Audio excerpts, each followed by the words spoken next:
Welcome to Easy Email Marketing. I'm your host, Yael Keown, mum, FIFO wife, MBA, coffee lover, survivor superfan, and creator of the email experience. In Easy Email Marketing, you'll benefit from my nearly 20 years experience, where I'll be teaching you all the tips, tricks, and insider info on how to create feel-good, non-spammy experiences for your subscribers. Let's get stuck in. Welcome back to Easy Email Marketing. I'm your host, Yael Keown, and today I am giving you a bit of a behind the scenes look, not into my business, although there is a little bit of that, but inside the businesses of my subscribers and what they have answered recently in response to a survey that I put out. So I created quite a comprehensive email marketing survey that I sent out to my full list. It consisted of about 20 or so questions, mostly multiple choice. We didn't want to make it too long because I was really curious to see where my audience was sitting around email marketing, what they had implemented, and how I could help them most going forward and, help me with content ideas, all of that. And there were actually some really, really interesting results that I want to share with you today. And hopefully you can take away some really key thoughts.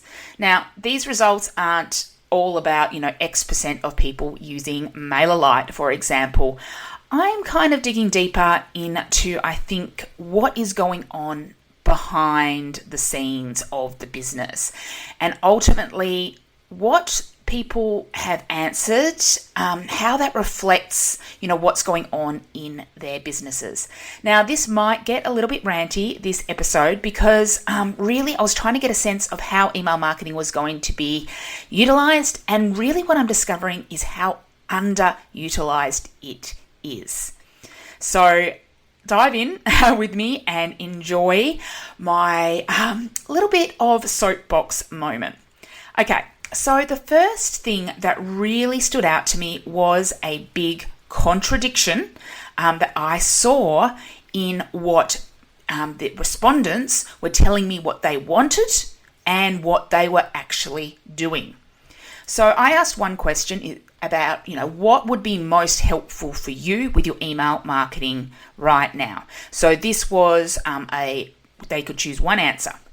And 41% of people said they wanted new sales and 28% repeat sales. So it's kind of not surprising, right? That nearly 70% are just like, we just want more sales. We just want more sales. To put it in context, I did also ask for responses, around, automations and lists and engagement and all of that.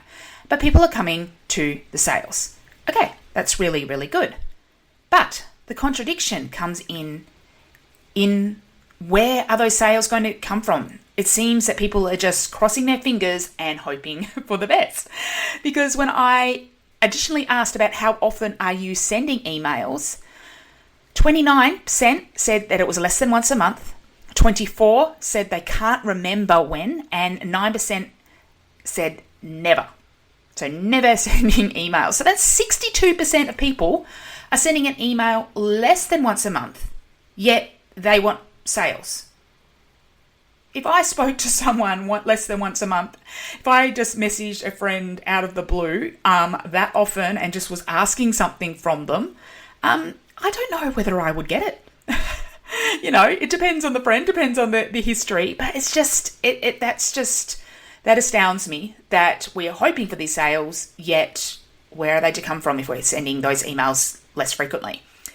And of those sending emails, only 56% are selling in their email campaigns. So even half that of the people who are actually sending emails, only half of them are selling. And in that question, I was asking in the last 12 months. So I haven't got an idea of how often they are selling, but I get the sense it is not enough. So we just can't hope for the best here. We need to be sending those emails, and that is what's going to get us the sales. If we're not sending, they're not going to become. Simple maths. So I then also asked about what was their biggest challenge right now. And I did this besides time because I know if I asked, what's your biggest challenge right now? And time was an option, Everyone will choose time. We know that time is just everyone's challenge. And we also know that if something's a priority, like sales, we will invest the time in it. But one challenge that came up for 25% of people was that they were waiting for something else to be ready. So whether that's their website, whether that's an offer, whether it's some sort of systems. And I think this really ties into the previous point about people are wanting more sales, but they're not sending the emails because they're still figuring out what they're selling, or they're still setting up their means of selling or what they're going to sell. My theory, and my very biased opinion, is that email marketing gets you ready. So we should not be waiting on a website to start an email list. All email marketing software pretty much allows you to have a landing page where you can say, coming soon, if you want behind the scenes updates, if you want to be the first to know when something's released, sign up here and join your list. How amazing would that be if you had an audience to launch to, or an audience to launch your website to or your offers to? You can start that anytime, and you can start that have that all set up within an hour. And then all of a sudden, anytime you're talking to someone about what you're going to do, they can come there. Now, of course, I recognize it might be, okay, you need to revamp your website or revamp your offers and change things. So you're unsure about what to send your audience because you are still setting all that up and you're in kind of this transition period. Again, email marketing helps with that because you can use your audience to learn from. You can ask them what they need most. You can ask them questions about, what they're interested in, what their challenges are, what would be most helpful. You can even pre-sell and test ideas to your list without having a sales page, without even having a checkout. You can just say, hey, are you interested in this? And hit reply if you are. Obviously, the more automated we make it, the better. But we don't have to have all our ducks in a row to sell to them or to learn from them. So instead of putting your head in the sand and saying, I need to make all these decisions and I didn't have all these systems set up and I need to figure out what I'm doing, instead, leverage your email list to figure out what you should be doing. Or grow your email list for the correct audience, for that new direction that you want to go, so that when you are ready to go there, they are there. So hopefully you can see how this ties in with the previous point about the contradiction that I see that people want more sales, but they're not emailing often because I guess they're stuck in this place of, I'm not quite ready. But now, hopefully you can see how you can actually still be emailing during these times. So my next takeaway, third takeaway, again, still on a very similar theme, is that email marketing is severely underutilized in a number of ways. So I've already mentioned that 62% are emailing less than once a month, or they've emailed never, or can't remember when they emailed. But there's also other things that even those who are doing it, that they aren't doing much with it. So 59% of respondents were not personalizing their emails at all. And I'm not talking about first names, adding a first name here. I'm talking about sending just different emails to different people based on different things. So 25% said that they send based on what someone has purchased. So they might send some different emails for that, which is post-purchase. But only 25% said that they are sending emails based on what someone's interested in or their category, etc. But 59% aren't personalizing at all.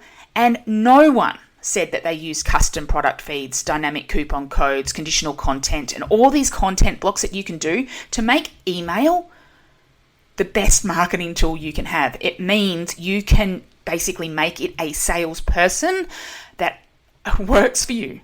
Again, this comes down to the sales. So one of the things people say is, okay, I want these more sales. And okay, you might be doing a lot of work doing one-on-one sales efforts, but what if you could start to translate what you are doing on a one-on-one basis into some sort of email ecosystem that you can get the marketing side done at a at that surface level, that lead generation stage, and get things down to the point where it's okay, we're ready to convert. And when it comes to the one-on-one sales, they are ready because you've leveraged these personalizations, these customizations, these segments to do that work for you. Another way it's been severely underutilized is through automations. So 59% of respondents said they have a welcome series, 53% said they have a delivery of their lead magnet, etc. But what was severely lacking were all the other automations. It was just a scattering of a few other people having a few of this and a few of that. But there was only like a couple of people that really had a robust automations infrastructure. So again, I'm kind of seeing, and this might be actually a rant on the industry and the niche of email marketing, and maybe a misconception that is put out there where you see people talking about, oh, you've got to grow your list, you've got to have a welcome series, and you've got to send emails out. And then people just think that's all email is. So what happens? People go and they take one of these list building courses, they create a lead magnet, which I'll talk about in a moment, and they create their welcome series, they get excited for a few months, they send some emails, and then realize it's not working. And the reason it's not working is because literally they've just hoped that just, people would go all the way on the first date. That they would, they had that welcome series done. And I guess they hoped that maybe more people would convert. Remember, we know conversion rates sit below, typically around 5%. So we can't expect that everyone who signs up is going to buy. So maybe results weren't quite as high as you had hoped. But it seems to me this trend that people just set up these bare essentials and they don't follow through. And I'll put my hand up and admit some culpability in this because I talk a lot about getting started with email marketing and I talk about getting these essentials in place. And I talk about this with the email experience, having this level 1, and it covers all these things I've just spoken about. But there's a level 2 and there's a level 3. And I'm realizing through all of this conversation that I need to be talking about those higher levels more because that's where the magic happens. That's where you save time. That's where you get the sales. That's how you get people converted. So email marketing is becoming severely underutilized because, those customizations aren't getting put in place. The automations aren't being put in place. People are just putting in those bare essentials and going, oh, email marketing's done, and leaving it to the side. And the final takeaway I really want to talk about is aligned with this, and that is all about crossing their fingers and hoping for the best with lead magnets. So good news, 62% of respondents said they have a lead magnet. And as I said, 59% have a welcome. But despite this, 76% of respondents have a list size less than 1,000 and 58% less than 500. So either, like I was saying before, they set something up and kind of did it once, promoted it once, and then just ticked the box and left it be. Or perhaps maybe the lead magnets are out of date, etc. Again, maybe they're just hoping that just because you put a lead magnet out there that all of a sudden these signups are going to come. No, you need to be actively promoting them. You need to be actively sharing them. Or perhaps maybe the lead magnet you have is out of date, or it just isn't as converting or as interesting anymore because once again, a lot of the traditional lead magnet, lessons that people talk about top lists, top 10s, top tips, these step-by-step guides that people just don't want anymore because they know what's going to come. We need to be standing out more. So we are either spending our time, once again, setting up these things and then not utilizing it. This is the big thing that is coming out. That we think email marketing perhaps is this shiny object, this magical solution that will solve all of your sales problems. And yes, I absolutely believe it can be that for you, but it seems to be that people think, okay, I've done a 6-week course. I'm going to go ahead and create a lead magnet. I'm going to create a welcome series. I'll send a few emails out. And then they go, no, where are all the sales? That's because it takes time and it takes investment. It takes ongoing sending emails regularly to your audience. It takes, which by the way, can be done through automations or campaigns or both, ideally. And getting to know your audience and engaging with them back and forth. Now, to you, this might sound like a lot of work. But to me, most of the stuff that you set up here is, the great groundwork to let things flourish. So an analogy, I guess, would really help here is how I am just crazy lawn lady now. So I live on a corner block, and so we have a lot of lawn. We've got lawn up the side of the house, we've got the backyard, we've got two more sections and the front of just lawn. And I have been trying for years to get this lawn growing well. And it got just really, really awkward, really, really bad that I was just putting all this fertilizer on. I was putting all the wetter soil on. I was watering. I was mowing. I was vertimowing. I was doing all these things.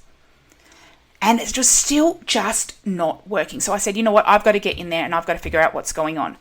So right on the corner of a house, you can imagine we're at an intersection here. We have a dog park down the road. So there's heaps of people we know driving past. I am literally there on the corner with a big shovel digging a pit for gold in my front yard. But I am there. I'm pulling out bricks. I'm pulling out boulders, like fence posts.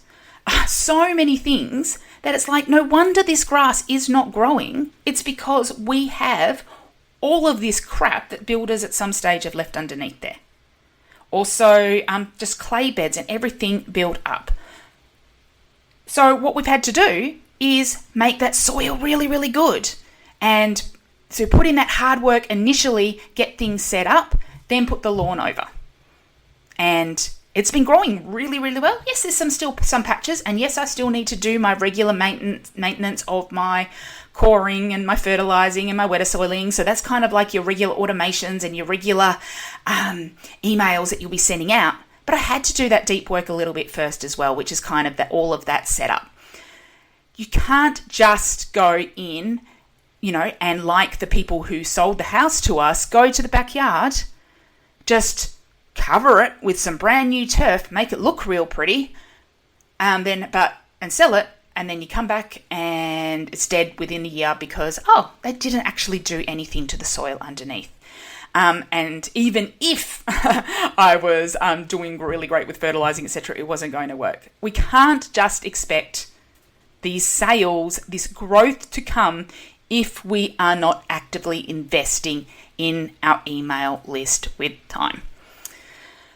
So I will try to wrap up there. I know I got a little bit ranty, almost preachy, I think. I kind of got that sense there.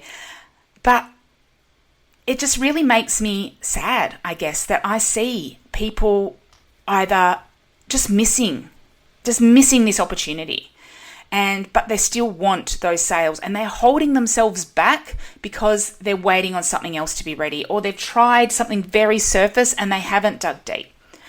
And this is just something that you need to invest your time in, or if you don't have time, get some help. 85% of respondents said that it was just them in the business. They didn't even have VA help. Please, it is worth your investment. It is worth your time. Once you get it going, it works so well for you, and your time is much better invested in talking to your audience, learning from them, sending out regular offers, trying things out, than sitting there and redesigning your sales page or rejigging your offer for the 1,000th time, or just posting on social media hoping that someone will see your post, versus knowing that at least, that everyone who gets an email has that option to open or not. This is where you need to be spending your time if you want to get those results. Now, you might think, okay, yes, I want those more sales, but email marketing isn't for me and I'm going to go with something else. That's fine. But I'm guessing those people who did respond, they're interested in having email marketing work for their business, and they're just stuck. So to get unstuck, I guess, I don't want to leave it all doom and gloom. To get unstuck, just start sending those emails. Just start to be open and honest with your list, and just, share your vision, share what you're interested in, get some input from them. If you are not already emailing, doing that, or getting that first sign up page in place. doing that one simple thing that might make a difference. Or if you are regularly emailing, think about how you're underutilizing it in terms of, okay, what personalizations or customizations can you use, or what automation can you layer in? Or truly ask yourself, are you making offers regularly enough? So I guess in a nutshell, this has really put a fire under my feet, and it's really given me a lot of insights into my audience, and I'm excited to start sharing some more information and helpful stuff about how we can really use email marketing beyond just getting those first signups and beyond just having that first little experience, because really the power comes down the track. Thank you so much for joining me today. I would love to hear from you what you've enjoyed from this episode, or what you wanted to know more about. Please let me know over at on Instagram. I'm at Yao Keone. That's all one word. And I'll see you in the next episode. Thank you for listening to Easy Email Marketing. It's an absolute honor that you chose to listen. If you love this episode, then it would mean the world to me if you could leave a review so that others can find this podcast and make their email marketing easy too. Finally, make sure to subscribe so that you don't miss a thing. Until next time, have an awesome day and make sure to keep showing up and serving in those inboxes.